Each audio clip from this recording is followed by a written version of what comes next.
Aku bertransmigrasi ke zaman kekacauan di masa kelaparan. Tim berburu desa membagikan makanan. Tapi aku tidak meminta sebutir beras pun. Melainkan memilih sebuah tempurung kura-kura yang bahkan anjing pun tidak mau. Orang tak berguna tetap saja tak berguna. Seluruh keluarganya sudah hampir tidak bisa makan. Malah tidak mau makanan. Memilih tempurung kura-kura butut. Entah dosa apa yang dibuat leluhur mereka. Sampai melahirkan anak pemboros seperti ini. Dengar-dengar beberapa waktu lalu dia menukarkan sisa makanan di rumah. Untuk sebuah tusuk konde tak berharga. Hanya untuk membuat si cantik tersenyum.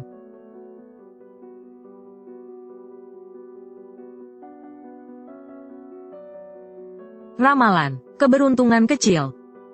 Tiba di Gunung Qingtian sebelum sore ini. Ada seekor rusa liar yang terpeleset jatuh dari tebing dan mati.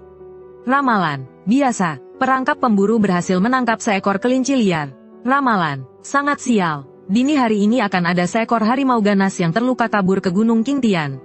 Jika memilih naik gunung dini hari pasti akan mati mengenaskan.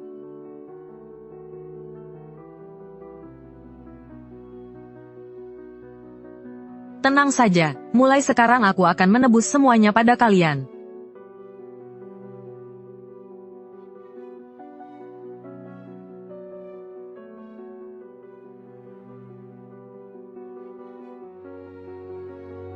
Saudara Han Wen tunggu.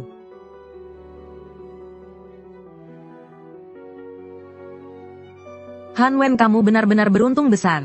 Bisa-bisanya kamu menemukan rusa yang jatuh mati ini. Li Sangbai, kalau ada yang mau dikatakan katakan saja. Han Wen, rusa liar ini sepertinya bisa ditukar dengan banyak perak. Kita bawa ke kota untuk dijual. Nanti kita bisa pergi nonton pertunjukan. Kita bersaudara bisa minum-minum sepuasnya. Pasti cukup. Enyah. Apa yang baru saja kamu katakan? Minggir sana. Han Wen, sia-sia aku menganggapmu saudara. Begitu dapat untung besar kamu memperlakukanku seperti ini. Sungguh kejam. Saudara, kamu menganggapku saudara, dengan membiarkanku menjual jatah makanku untuk kesenanganmu. Dengan terus memanfaatkanku, tanpa mengeluarkan uang sepeser pun. Hanya mau enaknya saja. Han Wen, keluargaku benar-benar sulit. Tidak punya banyak uang perak. Ting. Keluarga sedang sulit, gampang. Sekarang kamu jual gandum musim dinginmu lalu temani aku main ke kota. Aku masih menganggapmu saudara. Aku tidak keberatan benar-benar membunuhmu. Hewan buas di Gunung Serigala Salju sudah kelaparan di musim dingin. Kalau kamu kubunuh dan kubuang ke gunung tidak akan ada yang curiga. Han Wen, jangan berbuat bodoh. Membunuh itu melanggar hukum. Lain kali jangan coba-coba menggangguku. Aku benar-benar akan membunuhmu. Tunggu saja Han Wen, beraninya dia begitu padaku. Rasakan akibatnya nanti. Kak Hong, pernikahan ini sudah lama disepakati kedua keluarga. Sekarang kamu mau membatalkannya, itu tidak berperasaan sekali. Tidak berperasaan, masa aku harus melihat putriku menjadi berandalan dengan putramu yang tidak berguna itu? Siapa di desa yang tidak tahu kelakuannya yang seperti bajingan? Tunggu Han Wen kembali baru kita putuskan. Dia pergi ke gunung mencari hewan buruan. Sebentar lagi juga kembali. Alasan itu lagi, jangan-jangan si Wen mencuri harta keluarga untuk dijual dengan alasan ini. Begini saja, maharnya 30 tael. Pernikahannya masih bisa dibicarakan, 30 tael. Keluarga kami setahun hanya menghasilkan 10 tael. Kamu seenaknya minta 30 tael. Ki Yuya, bicaralah yang lebih sopan. Kamu tahu sendiri betapa buruknya reputasi anakmu. Terus terang saja, selain putriku, tidak ada gadis lain yang mau dengannya. Setuju, ya sudah 30 tael. Di seluruh pelosok desa pun tidak ada harga semahal ini. Di mana kami bisa mencarinya? Aku punya cara, kalian tidak usah ikut campur.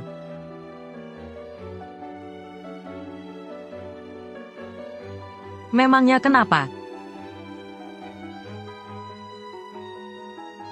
Han Wen, tidak kusangka kau bajingan tak berguna ini benar-benar naik ke gunung. Dan berhasil membawa pulang rusa liar. Tenang saja, nanti akan kusisakan kaki rusa untuk kalian. Han Wen, apa yang kau lakukan? Tadi kau memakiku. Apa? Bajingan tak berguna. Akan kubacok kau. Tolong, ada pembunuhan. Han Wen mengamuk mau membunuh orang. Aku paling benci orang memanggilku bajingan tak berguna. Sini kau, hari ini aku pasti akan membacokmu. Ibu, daging rusanya belum kita ambil. Situasinya sudah begini, masih saja memikirkan daging rusa. Apa kau tidak lihat dia sudah mengamuk? Ini semua salahmu, untuk apa kau memakinya? Mahar 50 tael hilang begitu saja. Dia memang bajingan tak berguna. Aku kan tidak memakinya. Kau diam, ini semua salahmu. Tenang saja, cepat atau lambat dia akan datang minta maaf. Dia demi membelikanmu gelang, bahkan rela menjual persediaan makanan musim dingin. Selain kita tidak ada yang mau menerimanya. Dia tidak punya pilihan. Lalu hari ini kita makan apa? Di rumah ada beras jawawut. Akan kubuatkan bubur untukmu. Adik, tadi kau hanya pura-pura. 30 tael. Memangnya Hong Feng itu pantas? Han Wen, kamu sudah gila. Besok cepat datangi rumahnya untuk minta maaf. Di seluruh desa ini selain Hong Feng, siapa lagi yang mau menikah denganmu? Minta maaf tidak mungkin. Keputusanku tidak akan berubah. Paling parah aku tidak jadi menikah. Kamu ini sudah gila ya? Sudah. Adik, jangan banyak bicara. Rusa liar ini mau diapakan? Harga daging rusa tidak murah. Besok pagi-pagi akan kubawa ke kota untuk dijual. Uang hasilnya cukup untuk kita melewati musim dingin. Jual apanya? Sudah berapa lama aku tidak makan daging? Simpan di rumah untuk dimakan. Adik, daging rusa segini tidak akan cukup untuk musim dingin. Rusa ini aku yang menemukannya. Aku yang memutuskan. Kalau kalian tidak mau dengar, aku akan kembali menjadi berandalan. Sudahlah, turuti saja dia. Kalau dagingnya habis, aku akan pinjam gandum lagi. Tenang saja, besok pagi-pagi aku akan pergi ke gunung lagi. Paling buruk aku akan menangkapkan kalian seekor ayam hutan. Kamu pikir mencari hewan buruan di gunung itu mudah? Kamu tidak bisa berburu. Bahkan pemburu saja belum tentu bisa dapat beberapa kali dalam sebulan.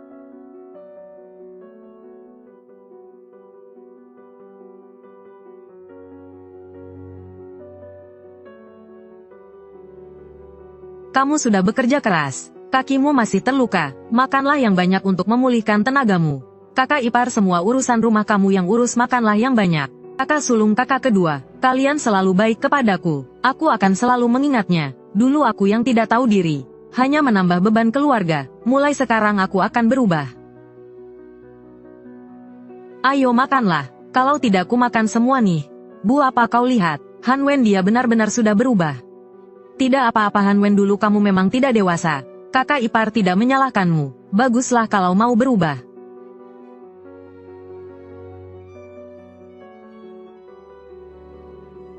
Masa setiap hari hanya bisa meramal sekali?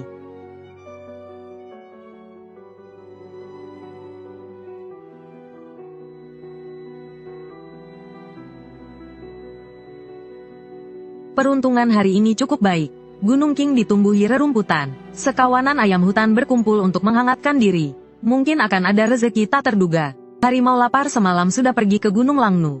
Pergi ke Gunung Qing saat dini hari. Ada kelinci yang mati menabrak tunggul kayu. Harimau itu sudah pergi ke Gunung Langnu. Aku pasti akan pergi ke Gunung Qingtian ini. Hati-hati jika naik gunung pagi-pagi nanti dipukul dan diancam oleh orang licik. Orang licik ini pasti Li Sangbai. Baru kemarin aku menyinggungnya. Dia pasti akan mencari masalah denganku. Kalau begitu aku akan pergi ke Gunung Qingtian saat dini hari untuk menangkap kelinci. Aku akan berkembang diam-diam dulu, menghindari masalah dengannya.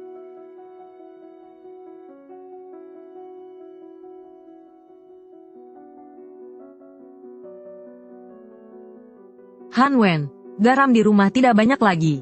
Harus dipakai hemat-hemat. Daging rusa hari ini tidak kuberi banyak garam. Tidak apa-apa kakak ipar. Terima kasih atas kerja kerasmu. Cepatlah makan.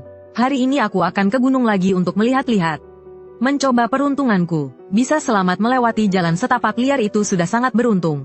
Jangan naik gunung lagi. Harimau ganas di Gunung Qingtian itu entah sudah pergi atau belum. Kalau bertemu dengannya, nyawamu bisa melayang. Kakak ipar.